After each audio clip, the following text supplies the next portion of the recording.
Hello mga ka-farmers! For today's vlog mga ka-farmers no, kay nahuman naman tong kulungan sa atong barako na po tayo bagong ipabuhat diri sa atong farm. Nagpahimo dahi ta diri og pathway mga ka-farmers no. Dugay na po nato ning giplanuhan mga ka-farmers kay tungod lapok po kayo ni ato ang dalan diri padulong sa ato ang pikas kulungan. Panahon nga magulan-ulan mga ka-farmers no, kay hitak jud kayo ni ato ang dalan diri. Ug kung magpaligo po ta sa atong mga anay diri mga ka-farmers no, kay dili gyud maiwasan nga malapok ni ato ang dalan diring dapita. Isa sa mga rason nga no nagpahimo po ta og pathway mga ka-farmers no, kay kung magbalhin ta sa atong mga baboy dili na ta maglisod og pasulod nila sa mga kulungan. Igo na lang sila mosubay diri sa ato ang pathway mga ka-farmers. Sa ato magong na-experience aw na mga ka-farmers no, katong nagbalhin ta og anay naglisod gyud ta og pasulod sa kulungan kay tungod nakagawas na sa ato ang farm og nagsumok-sumok na gyud siya sa kasagbutan. Mga isa ka oras gyud ta ato nagbinirahay mga ka-farmers no, kay tungod grabe pud yakos ganing anay og dili gyud nato siya madedali og bira. Gamit pud kayo ni ato ang pathway mga ka-farmers no, labaw na karon nga naatay barako. Kay og panahon na magpaupa ta sa ato ang mga anay mga farmers dili na ta maglisod og pasulod sa barako sa ilang mga kulungan. Kay naa naman tay pathway nga iyang subayon og kinahanglan na lang nato ni siya i-guide. Igo na lang mag-roving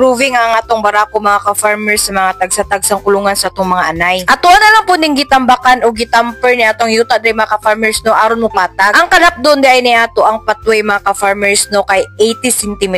Tama-tama ra pod nga makaigo ang atong mga anay diri mga ka-farmers. Estimated na sa mga 40 pieces dai ka mga hollow blocks atong nagamit diri mga ka-farmers no. Apil na diri ang isa ka layer nga hollow blocks nga ato ang gilubong mga ka-farmers. Sa bakal mga ka-farmers upat ka buok nga 8 mm ang ato ang nagamit. Sa semento pod mga ka-farmers kay estimated nakagamit na diri og 6 ka sako. Sa flooring ug sa buhos hollow block. Mao na ni iyang finished product mga ka-farmers no, pero kinahanglan pa nato ni i-plaster ang matag kilid sa ato ang pathway. Mas limpyo ug nindot na tan-awon ni ato ang dalan mga ka-farmers no. Dili na gyud ta malisdan kung magpaligo ta sa atong anay diri mga ka-farmers no, kay pwede naman nato ni basaon ang flooring ug dili na jud siya malapok. Pwede na gyud kayo ta magpagawas anytime sa ato mga baboy mga ka-farmers no, kay tungod dili na ta maglisod kay naa na may pathway. Wala gyud ta nag-expect mga ka-farmers no nga maabot ta diri sa point nga kinahanglan na nato maghimo og pathway. Kay sa una man gud mga ka-farmers no, kay ang ato ang goal lang gyud kay bahalag makaanay lang gyud ta og duha unya karon nahimo na sila og 5 og naa pa gyud tay barako. Nagadagan ang atong mga alaga diri sa farm mga ka-farmers no, unya unta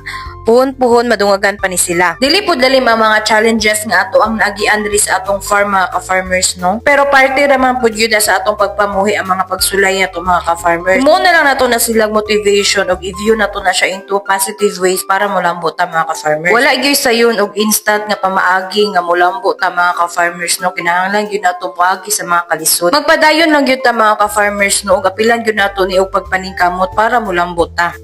So, walang to mga ka-farmers. See you in my next vlog. Bye!